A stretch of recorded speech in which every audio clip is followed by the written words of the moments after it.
Iniciar, né? Essa é a parte 2 da aula 18, né? Na verdade, essa é a aula 19, né? Eu devia ter até alterado aqui. Mas é a parte 2 dessa aula de reações de ácidos carboxílicos derivados. São esses compostos, né? Tem uma química bastante rica, né? Apesar de termos reações bastante simples, né? Mas no decorrer dessa disciplina a gente viu em outros capítulos, né, reações de oxidação, né, que dariam origem a esses compostos, inúmeras reações, né. Então a gente já sabe a partir das outras funções, né, como os álcoois, como cetonas, aldeídos, como obter esses compostos, né? A gente vai falar um pouquinho também sobre isso. Mas a gente vai falar principalmente de algumas outras reações, como as reações de hidrólise que eles sofrem, tá? Assim como, enfim, em virtude do nosso tempo corrido, né, uma disciplina de 80 horas que deveria ter uma carga horária maior para a gente conseguir ver tudo, né?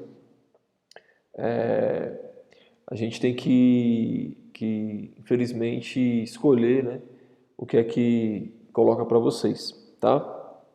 Então, eu geralmente escolho com base no que eu imagino que vocês vão precisar mais ter conhecimento, né? Porque nem se a gente tivesse uma carga horária maior, não daria para mostrar tudo que tem na química orgânica, né?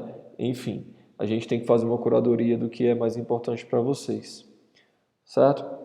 Então a gente vai aqui para a parte 2. Eu espero que vocês tenham visto, né, o vídeo lá da parte 1, que era uma introdução, né, dessas reações de substituição nucleofílica acílica, certo?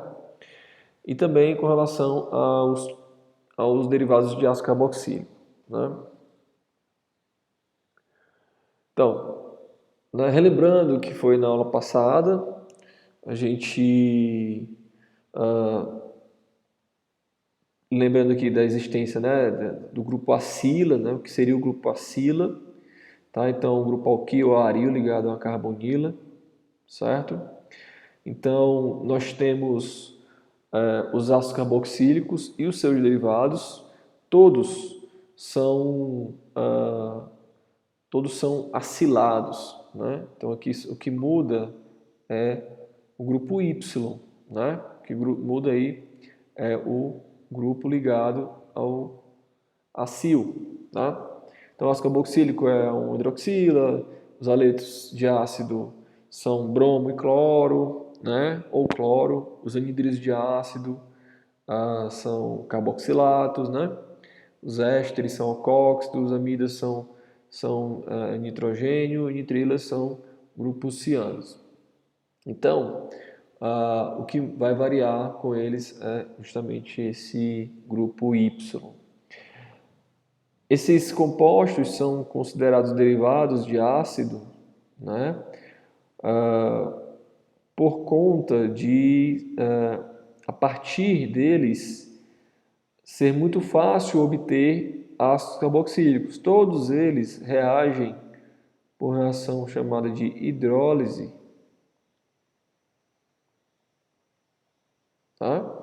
Ou seja, uma simples reação com água, algumas em meio ácido, outras não, né? Até meio básico também, né? Mas alguns precisam de catalisador, outros não. Mas são reações de hidrólise, tá? Então, todos os derivados de ácido, a partir de reação de hidrólise, eles dão origem a um ácido carboxílico. Beleza? Nós falamos também sobre a reatividade desses compostos, né? Que está relacionada justamente com a identidade desse grupo Y. Então a gente viu que os mais reativos são os aletos, né? São os mais reativos, e os menos reativos são as amidas, né? 2, 3, 4. Os menos reativos são as amidas. tá? As nitrilas, né, para fazer hidrólise, ela passa pelo estágio de amida, né? Então, a nitrila está um pouquinho fora dessa classificação aí. Mas ela também precisa de catalisador, né, para reagir, tá? Não é tão reativa assim. E também a nitrila tem uma diferença, né, estrutural, ela não tem grupo acila, né? Então a nitrila, aqui nós temos essa estrutura, né, essa função aí. Então, o grupo ciano, tá? Da nitrila, obviamente é diferente, né? Nós não temos o grupo acila. Mas durante a hidrólise, o grupo acila ele é formado, tá? A gente vai ver isso daí. Por isso que a nitrila também é considerada um derivado de ácido. Bom, nós vemos aqui que os haletos, né, de acila, brometo de acila e cloreto de acila, eles são, têm as bases, né, os grupos de saída, né, ou base conjugada, mas menos básicos, né, porque eles dão origem, são ácidos muito fortes, né? Então, as bases formadas aqui são fracas, né? Então, o grupo de saída é um bom grupo de saída, tá? Então, à medida que a gente baixa aqui, a gente observa que o pKa aumenta, né? Quando o pKa aumenta, nós temos ácidos mais fracos. Consequentemente, as bases conjugadas são mais fortes, o que nos indica que não seja bom grupo de saída, tá? Então, o ânion-amideto aqui, ele é um péssimo grupo de saída, né? Então, essa saída aqui, pura e simplesmente, ela não acontece, tá?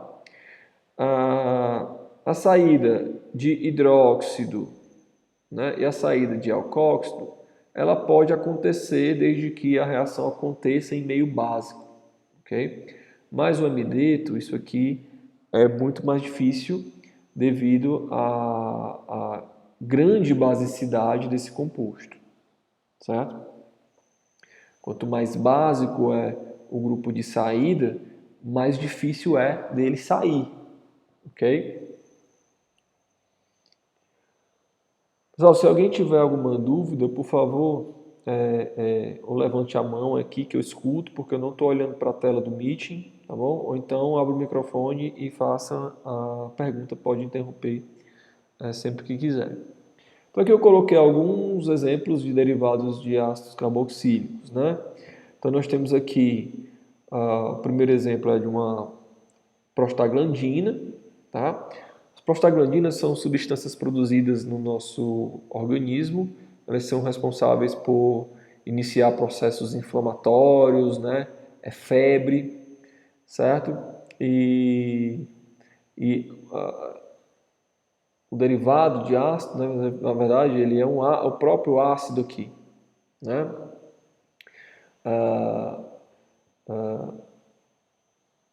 Outro exemplo, ácido cítrico, né? Que a gente conhece aí, componente de frutas cítricas, né? Laranja, limão. Outro exemplo aqui é a piperina, que é um alcaloide, componente majoritário da pimenta negra, né? Pimenta preta, que é aqui uma amida. Outro exemplo, nós temos a cafeína, que é um alcaloide, né? Nós temos aqui o núcleo xantina, que é esse núcleo aqui com o nitrogênio heterocíclico. Nós também temos, na verdade, nós temos aqui aqui é uma imida, tá? Uma imida, mas aqui nós temos uma amida também. E na penicilina G, nós observamos um anel lactâmico, certo? Um anel lactâmico. Mais especificamente é um beta-lactâmico. Tá? Então essa penicilina, ela tem esse anel beta-lactâmico e é justamente esse anel bem tensionado, né?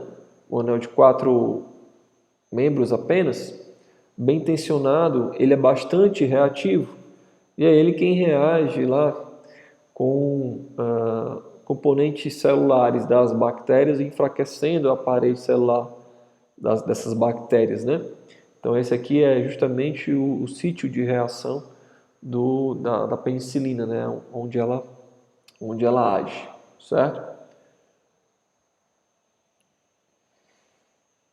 Bom, o mecanismo geral da substituição nucleofílica acílica, nós temos um nucleófilo, né, atacando a carbonila. A gente sabe que a carbonila ela é eletrofílica, ela pode ser mais ou menos eletrofílica dependendo de quem é o Y, como eu já mencionei anteriormente, e dependendo também se existe aí uma ação de um catalisador que a deixa ainda mais, né?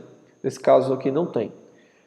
Então, quando ocorre o ataque, nós observamos que os pares de elétrons da ligação dupla passam para o oxigênio, né, dando origem ao intermediário tetraédrico, e que essa reação, muitas delas acontecem em equilíbrio, tá?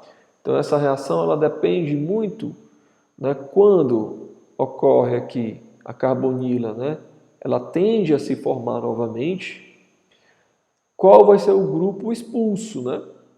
Qual vai ser o grupo de saída? Se o grupo de saída for o Z, então a reação volta, né?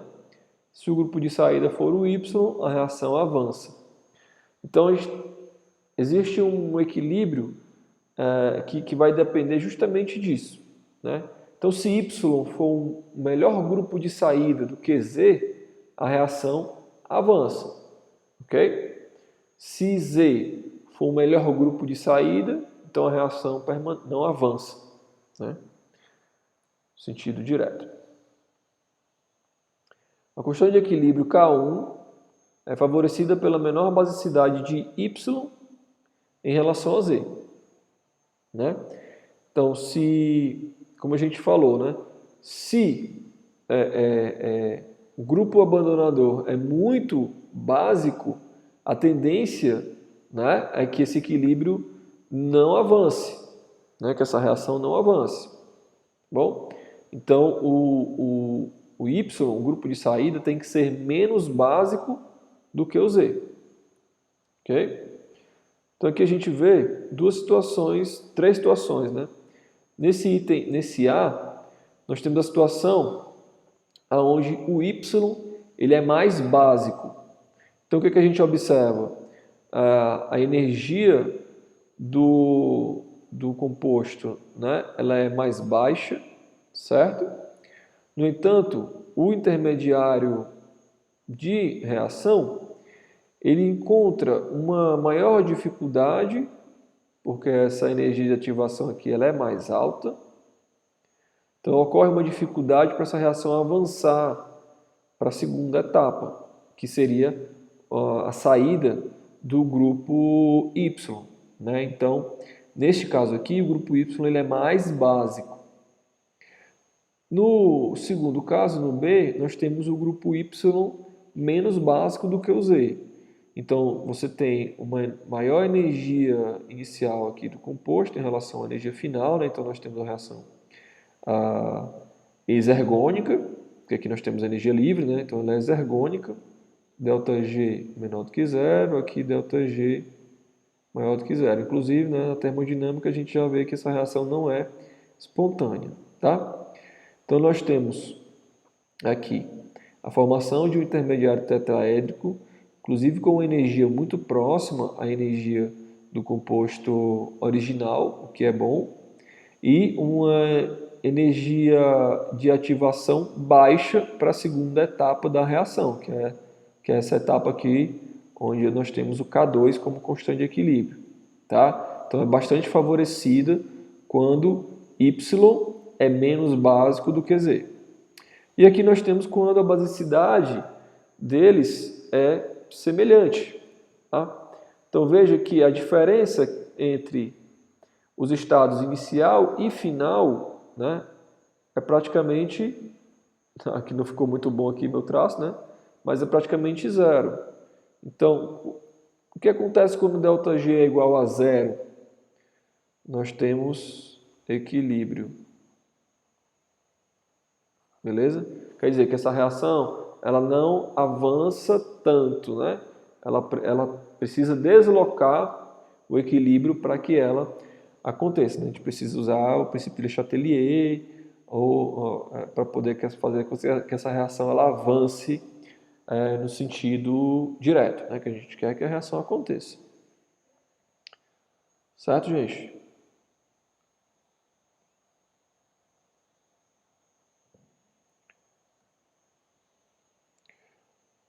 Beleza?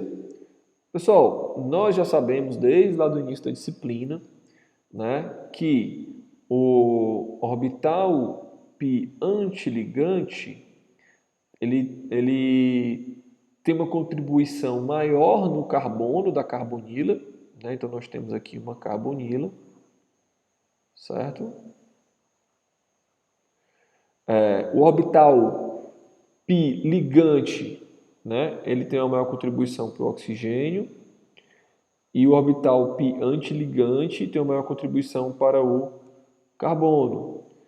Então, esse orbital aqui, que nós vemos do carbono, ele é o LUMO, né, da carbonila, que a gente já viu antes. E nós temos o nucleófilo com os seus pares de elétrons aqui em um orbital HOMO. Beleza? Então, ocorre essa interação. Gente, o que acontece? Ó? Nós temos um orbital π antiligante vazio, ou seja, não tem elétrons aqui, e um orbital não ligante, né, desses pares de elétrons que vão se combinar, beleza? Nessa combinação desses orbitais, nós temos a formação de novos orbitais, que eles vão ser os orbitais sigma, né, e o sigma antiligante, beleza? Então veja que a contribuição de elétrons nós temos para o orbital sigma ligante. Tá? E o orbital sigma antiligante permanece sem elétrons. Isso quer dizer que a ligação foi efetivada. Beleza? Então a nova, só em termos de orbital, como é que acontece a formação dessa nova ligação sigma. E veja, a energia, né, a gente já sabe disso, as energias aqui, elas não podem ser muito diferentes, certo?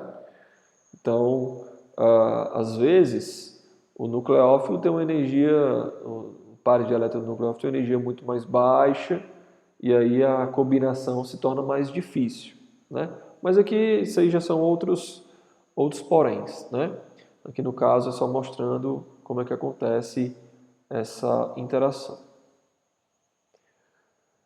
Então, gente, em termos de reatividade, nós temos o quê? Que o cloreto de acila é o mais reativo, depois temos o anidrido de ácido, depois os ésteres e ácidos carboxílicos com reatividades parecidas, né?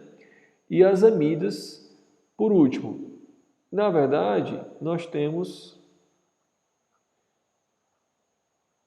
este carboxilato como sendo o menos reativo, tá? Não vai acontecer de um nucleófilo atacar este carbono quando nós temos uma carga negativa aqui, tá certo? Então o carboxilato ele não promove, né, esse tipo de reação. Por que o cloreto de ácido ele é mais reativo? Porque nós temos um efeito indutivo retirador de elétrons aqui do cloro, tá? E isso deixa o carbono mais eletrofílico, né, com a carga parcial positiva maior, beleza? Mas todos os outros também têm isso, né? Todos os outros têm isso, já que nós temos todos os outros têm também elementos com uma certa eletronegatividade, né? Sim. Porém, nós temos um outro efeito que deve ser considerado, que é o efeito de ressonância.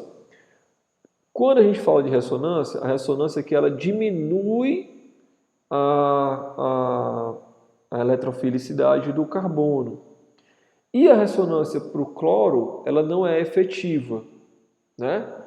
Essa forma de ressonância aqui, quando nós temos o cloro, né, digamos que Y seja cloro, ela não é efetiva, porque o cloro tanto não faz bem ligação dupla com o carbono, os orbitais P do cloro são muito maiores do que os orbitais P do carbono, e então a ligação entre eles é muito difícil, tá?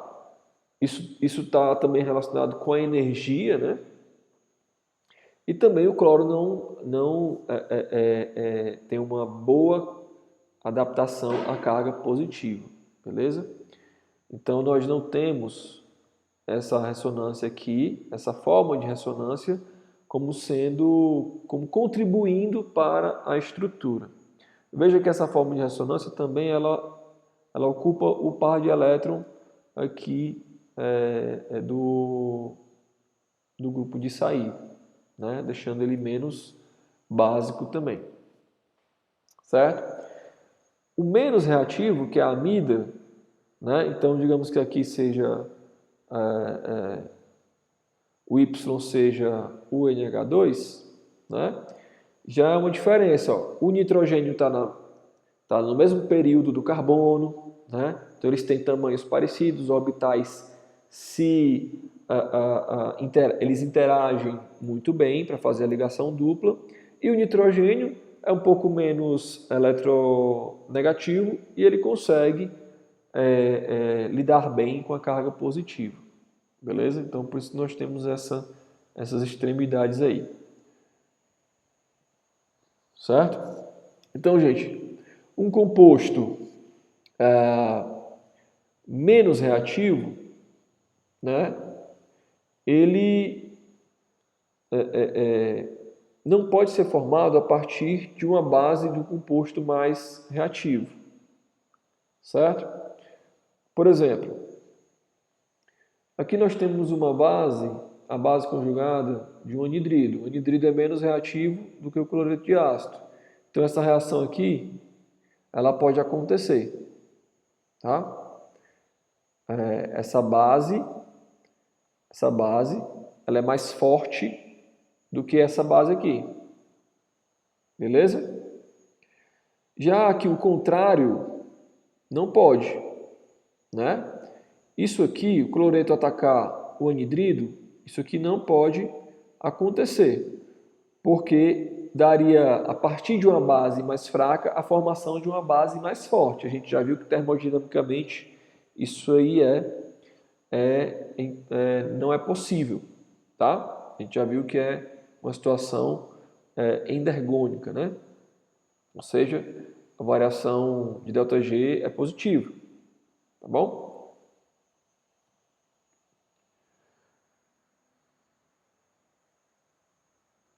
Gente, preparação de aletos de acila.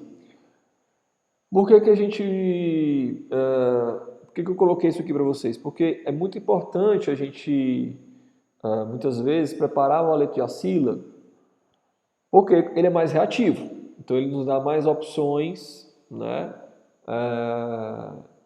de reação, tá? Então eu posso, a partir de um ácido carboxílico, utilizando o cloreto de tionila, né, que é o SOCl2, eu produzo o cloreto de ácido, né, e SO2 e HCl como subprodutos, né, como produtos laterais aqui também. Então, o mecanismo, né, o mecanismo, deixa eu mudar aqui só a cor da caneta.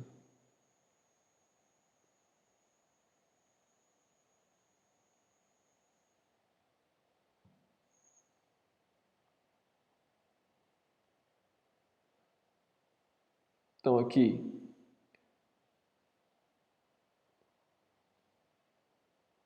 nós temos esse primeiro deslocamento do par de elétrons do oxigênio para fazer uma ligação dupla e os pares de elétrons π da carbonila se deslocam para atacar aqui o enxofre, tá? Que também desloca o par de elétrons π para o oxigênio, ok? Então, a formação aqui novamente da ligação dupla é muito forte e é favorecida porque nós temos um bom grupo de saída, que é o cloreto. Tá bom? Então sai cloreto aqui. Nessa próxima etapa é uma transferência de prótons que formam o HCl e neutraliza esse composto, dando origem a isso aqui que é um bom grupo de saída. Depois pode sofrer um ataque por um cloreto.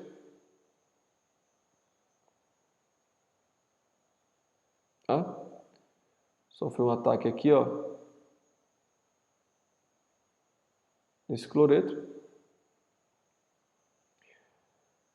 E por fim, nós temos a saída aqui do CO2 e do cloreto. Tá bom? Gente, está saindo SO2. SO2 é gás. Então isso favorece muito a reação, né? A formação de gás. Tá bom? Então nós temos o cloreto de ácido e o SO2 sendo formado.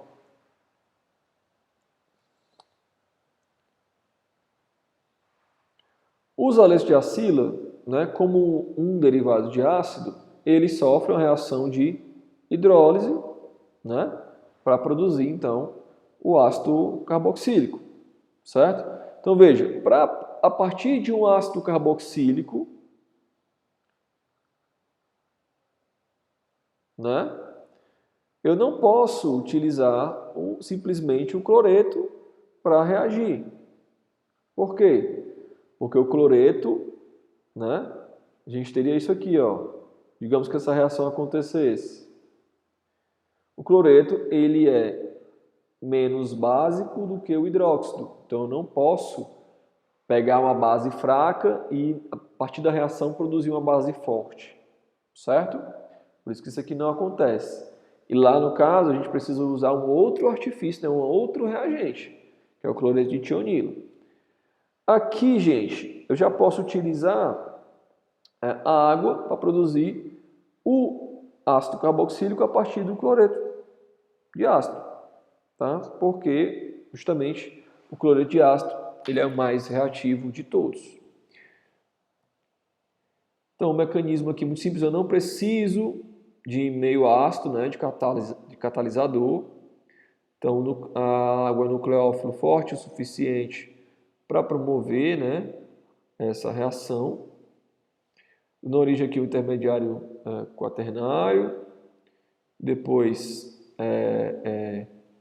esse próprio cloreto aqui, ele estabiliza.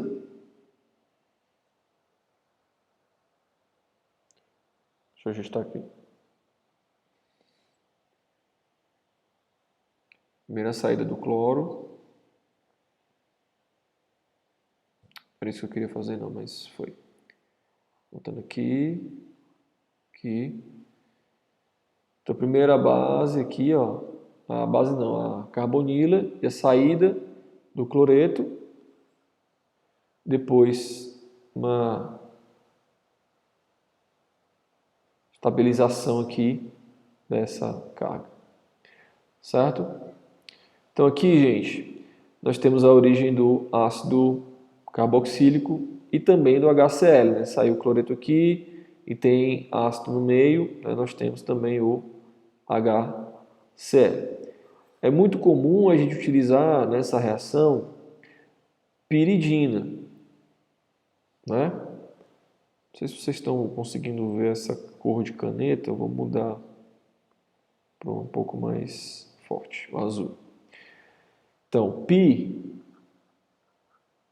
é o que? É a piridina, né? que é esse heterociclo aqui aromático de nitrogênio, né? Então a piridina é uma excelente base e ela está no meio aqui para neutralizar o ácido clorídrico formado, para evitar que ele promova reações laterais aqui, né? Então se utiliza piridina sempre que houver a formação de ácido clorídrico, tá? Então, gente, ó, como o cloreto de acilo é o mais reativo dos derivados de ácido, eu posso preparar todos os derivados de ácido simplesmente através dele. Então, se eu utilizar um carboxilato, eu preparo um anidrido. Se eu utilizar álcool, eu preparo um éster, tá? Se eu utilizar um fenol também, preparo um éster que é aromático, né? Se eu utilizar água, eu preparo ácido e uma amina, eu preparo uma amida, tá? Amina ou nitrogênio, ou, desculpa, o amônio, né? Então, a partir dele é possível produzir todos os derivados, né, de ácido e o próprio ácido carboxílico através de substituição simples, tá bom?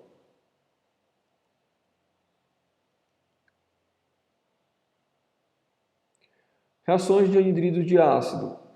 O anidrido de ácido, né, ele já não reage com o cloreto para produzir o cloreto de ácido, porque o cloreto de ácido é mais reativo do que ele. Mas todos os outros que vêm abaixo, ele também produz com facilidade. Uma que a gente está vendo, ó, a partir do anidrido de ácido a gente consegue produzir éster, né, que também a partir dele, reagindo com água, podemos produzir ácido carboxílico e com a amina a gente produz amida, tá?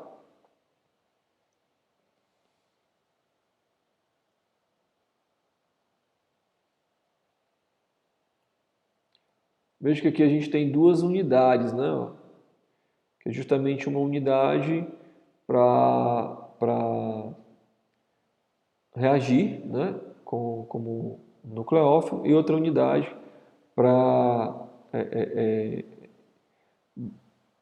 inibir a formação do ácido carboxílico, tá? Ou pelo menos neutralizar aqui o ácido carboxílico formado. Vocês estão vendo aqui o carboxilato.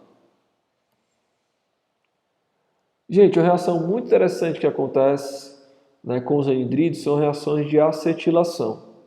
E aqui eu coloquei dois exemplos, né, bem comuns, que é a reação de acetilação do ácido salicílico,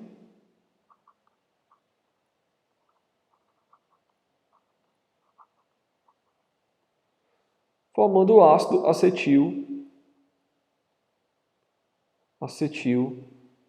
salicílico.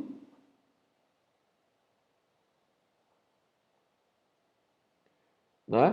O que foi que houve aqui? Foi uma reação de acetilação. Qual é a diferença aqui? Ó? Veja que o que aconteceu foi a troca do hidrogênio por um grupo acetil. Né? Esse grupo acetil, obviamente, veio do anidrido. E aqui nós temos essa para-hidroxanilina,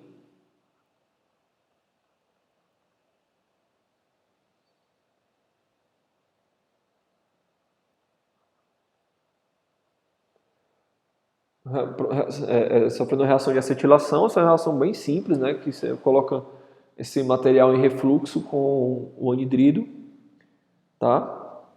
Muito simples de fazer, né, e sem maiores problemas. E formação aqui do que a gente chama de Tilenol, né, que é a marca registrada, né? Tilenol aqui, paracetamol, né? Que é, na verdade, uma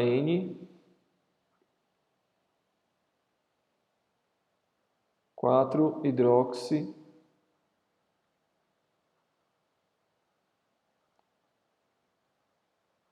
fenil etanamida. Tá? Então, como é essa reação, né? Então, nós temos aqui um álcool, então um amino, né?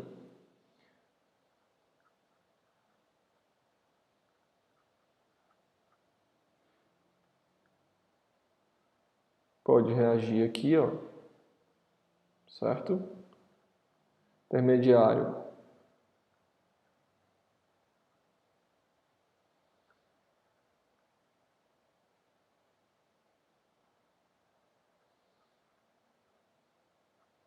Tá?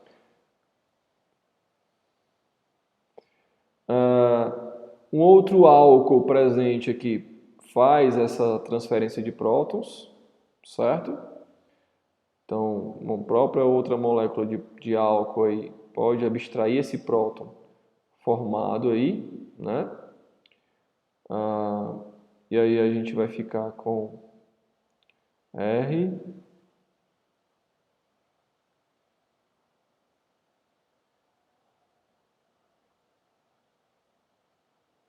beleza? E depois, né, o que nós temos é a saída do grupo acetil.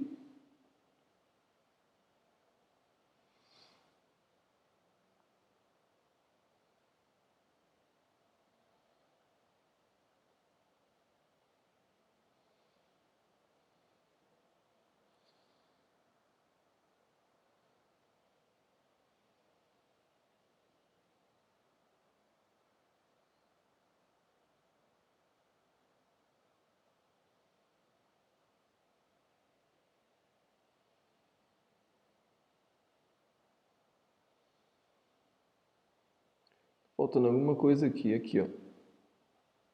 Aqui e aqui, né? Aqui. Grupo acetil, mais um carboxilato que foi formado, certo? E como a gente já tem aqui um álcool no meio, né? Esse álcool, então, ele serve aqui, nós temos até um ácido também, né? Um H+, que foi liberado para neutralizar aqui esse carboxilato na origem a um ácido, tá? E com o nitrogênio seria um mecanismo parecido, só que a gente teria duas unidades do nitrogênio para fazer isso aí. Reação dos ésteres, né? Também sofre a hidrólise para produzir ácido carboxílico, só que é um equilíbrio um pouco mais delicado, porque eles têm reatividades muito próximas, né? Então ela tem que acontecer na presença de um catalisador, certo? Sem essa presença é uma reação muito lenta, né? E é impossível de fazê-la. Todos os intermediários são neutros ou positivamente carregados, porque é o seguinte, se a gente utiliza meio ácido, né, para uma reação, a gente não pode observar a formação de base no meio, ok? A água em excesso para deslocar o equilíbrio de acordo com o princípio de Le Chatelier. Então aqui nós temos aqui o mecanismo, protonação da carbonila para deixar ela mais eletrofílica, depois que é possível o ataque da molécula de água, né? Esse intermediário tetraédrico formado aqui, então ele vai ser neutralizado, né? Digo em termos de cargas, por uma base, né? Estabelece a neutralidade aqui do oxigênio.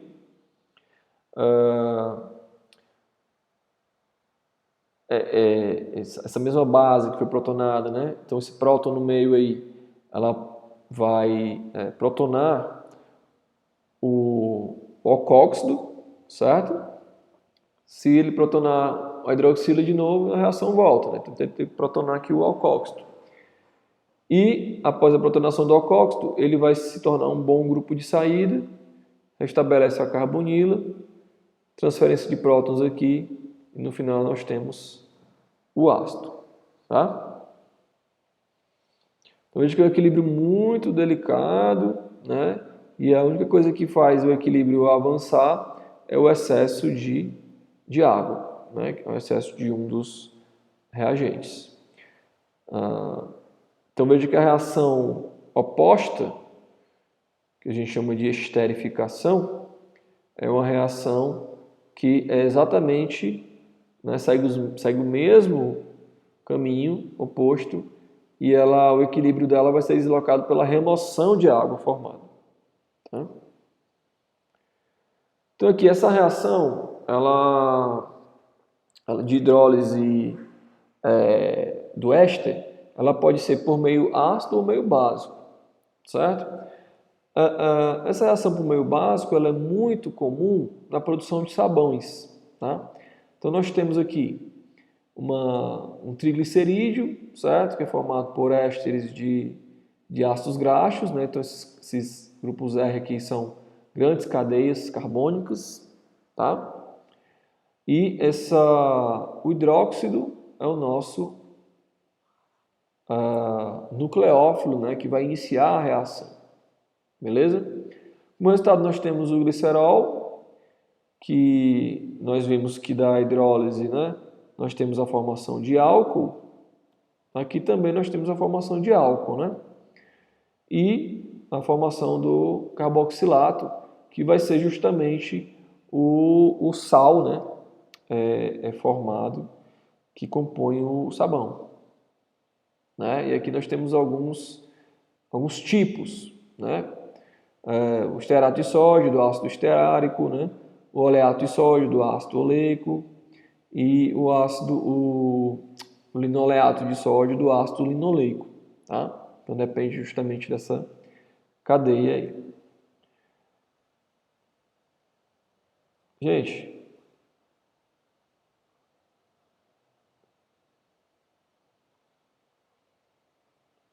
né, como é que ocorre essa reação? Então nós temos o ataque aqui primeiro do hidróxido, certo? R. Então nós temos o intermediário tetraédrico aqui. Tá? Como nós estamos em meio básico, né? Nós simplesmente observamos que o grupo alcóxido pode ser, então, removido. Tá? E aí nós temos o quê? O ácido mais o grupo alcóxido. Só que o grupo alcóxido, gente, é uma base muito forte. Então o que ele faz? Ele reage com o ácido carboxílico, reação ácido-base. Né? Então forma o carboxilato mais o álcool. Beleza? Aqui o R, aqui o R. Então, a partir daqui, nós já vimos, né, eu falei lá no comecinho, que o ânion carboxilato, ele não sofre ataque por nucleófilos, né? Então, já essa reação, ela não tem equilíbrio, né? Essa reação aqui é direta, porque ele não tem como voltar, beleza? Diferente da reação lá, utilizando o ácido.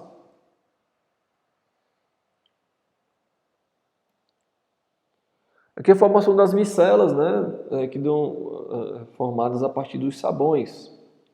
Né? Então, você coloca o sabão e a água em contato com gordura, então formam-se as micelas. Né? Então, essa parte aqui roxa, nesse círculo, seria uma partícula de gordura que a micela, então, envolve. Né? Então, o que seria a micela? Seria a cabeça hidrofílica, né, formada pelos carboxilatos, e a cauda hidrofóbica, que vai ter, então, uma afinidade a essa gordura que também é apolar, certo? Os ácidos carboxílicos, aqui nós temos, então, a esterificação de Fischer, que é a reação oposta à hidrólise, né, que vocês estão vendo aqui, ó.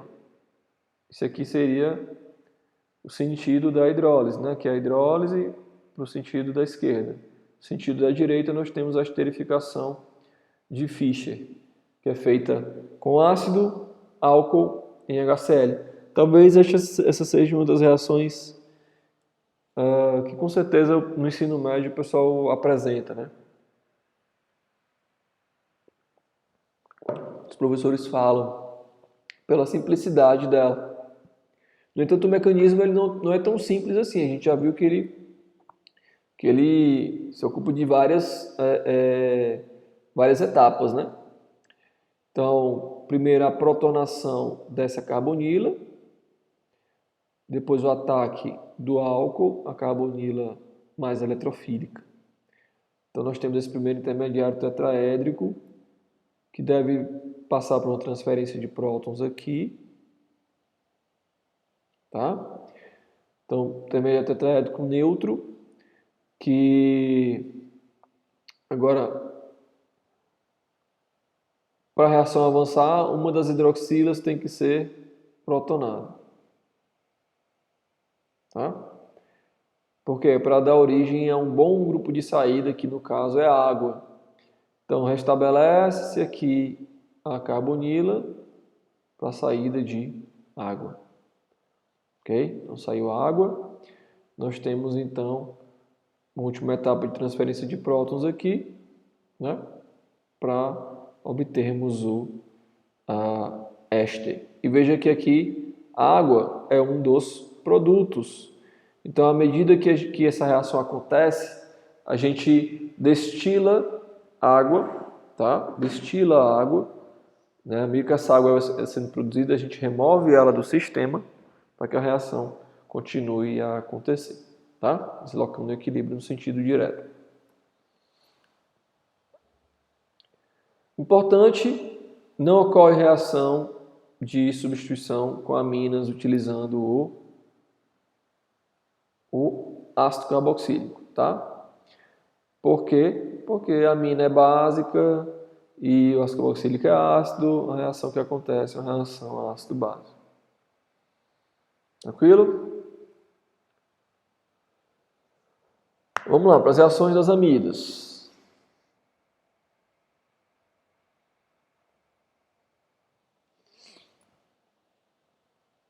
As amidas são muito pouco reativas, como a gente viu, né? Além de serem bases também mais fracas, por conta da ressonância ocupar o par de elétrons do nitrogênio, né? Então aqui, elas não reagem com cloretos para produzir ácidos, cloretos de ácido, com carboxilatos para produzir anidridos, com metanol para produzir éster, e também não reagem com água para produzir o ácido, tá? Porém, se tivermos ácido ou base, ela pode reagir sim, tá bom? Pode sofrer hidrólise. Tá? Então, o que a gente observa aqui. Certo? A reação é mais lenta, mas ela acontece. Certo? Eu vou deixar nos slides para vocês tentarem responder, tá? Nas dúvidas vocês colocam aí, se vocês tiverem, vocês podem colocar lá no Classroom. Senão a gente vai ficar com a aula muito, muito esticada. Qual o mecanismo da hidrólise ácida da amida, né? Bom, como a gente já viu, a hidrólise ácida começa com a protonação da carbonila, depois o ataque do nucleófilo, que no caso é a água, né? Formação do intermediário tetraédrico e a abstração do próton utilizando a água do meio, né? Qualquer base que tiver no meio, no caso aqui é a água. Depois protona-se o nitrogênio, que é fácil de protonar o nitrogênio, aqui, já que ele não tem mais esse par de elétrons aqui, ele já não está mais em ressonância, né? Então ele já é livre para uma protonação, para ser básico, né? E a formação de um grupo de saída, muito bom, que é a amônia, beleza? Depois, a própria amônia, ela serve aqui como um grupo que vai fazer a transferência de prótons aqui, né? Então a gente tem a formação do carboxilato, né? E do nitrogênio. Depois a gente utiliza ácido para obter o ácido carboxílico, tá? Que também vou deixar para vocês fazerem só o seguinte, ó. Lixosamidas por ordem crescente de reatividade. Então só tenha em mente qual é a amina formada na hidrólise. Porque veja que na hidrólise você tem a formação de uma amina. No caso aqui foi uma amônia, né? Mais formação de aminas.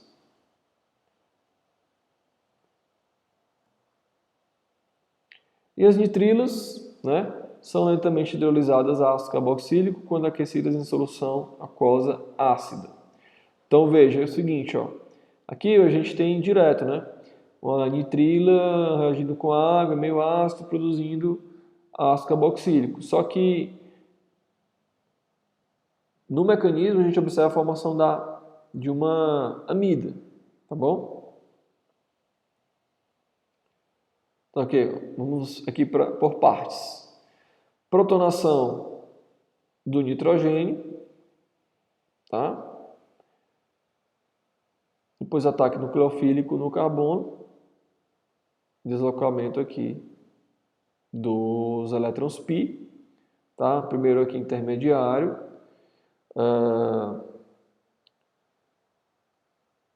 esse intermediário aqui nós temos aqui uma abstração de prótons, transferência de prótons, tá? Depois, gente, protonação desse nitrogênio, tá? Que vai dar origem a uma substância com forma de ressonância, tá? Que inclusive uma das formas de ressonância é uma amida protonada, né? E a água, para desprotonar, forma-se a amida. Então essa é uma etapa, né?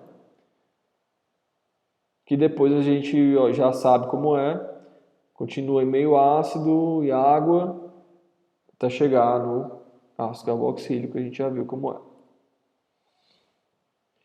Gente, as nitrilas podem ser preparadas de duas formas, né? A partir de uma reação SN2. No entanto, reações SN2 não reagem bem com haletos terciários, né? Então, a gente só pode utilizar aqui haletos primários, basicamente, para fazer essa reação SN2. E a partir de amidas, né? Utilizando também o cloreto de tionila, tá? Como é que é isso? Vamos lá. Com cloreto de tionila, ó, semelhante ao início que a gente viu lá da reação com o ácido carboxílico para produzir o cloreto de ácido, né? Então depois nós temos aqui formação, também a mesma etapa, ó, saída do cloreto, né? Estabelece aqui a dupla, beleza? No meio nós observamos a presença de piridina, que vai fazer essa transferência de prótons, tá? E aqui, gente, nós temos o quê? Nós temos já um ótimo grupo de saída, né? Como nós já sabemos. Par de elétrons aqui para fazer uma ligação tripla. Formação do SO2, saída do cloreto, tá? Ainda tem uma etapa aqui que foi omitida, que é justamente só a... Não é isso não, calma. Que é a nitrila protonada, tá? Calma aí. Então nós temos o R, C, tripla N. Então aqui nós temos ela protonada, né? E nós temos piridina no meio, a piridina vai fazer essa abstração, tá? Então nós ficamos aí né, com a nitrila formada, o gás, né, produzido, e o cloreto, que vai estar estabilizado com a piridina, né, porque a piridina forma o íon piridínio.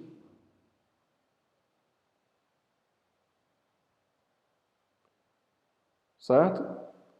A piridina forma o íon piridínio, que então faz um contraponto, aí, um contra-íon com o cloreto. Tá bom?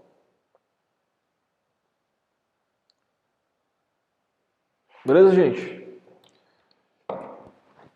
Então, essa parte aí das reações de ácidos carboxílicos, né? Então, eu não falei de reações de redução, né? Que poderia ser importante também, mas a gente já conhece muitas formas de redução, né?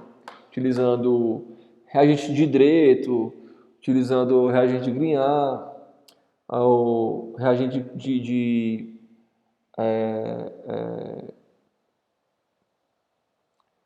de alquil cuprato de lítio, tá?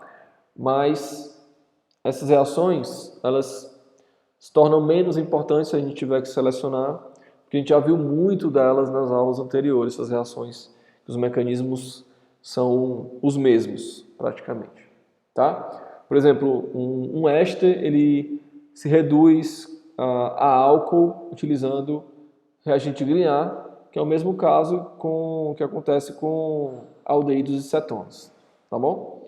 Então, o mecanismo é o mesmo, só aumenta uma etapa adicional, que aí quem quiser fica fácil de verificar, né? E como já viu antes, fica muito mais fácil de aprender.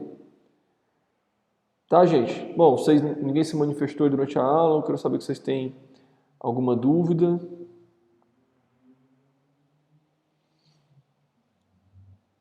Tentei ser o mais rápido possível por conta do tempo aí, mas as reações elas são repetitivas, né, como vocês puderam ver. Acho que o mais importante é vocês entenderem a questão das reatividades, né, e aonde nós podemos produzir um dos derivados a partir de uma base, né, específica, tá? Alguma dúvida, gente? Então escrevam aí na chamada, por favor. Escrevam no chat aí para fazer a chamada presente.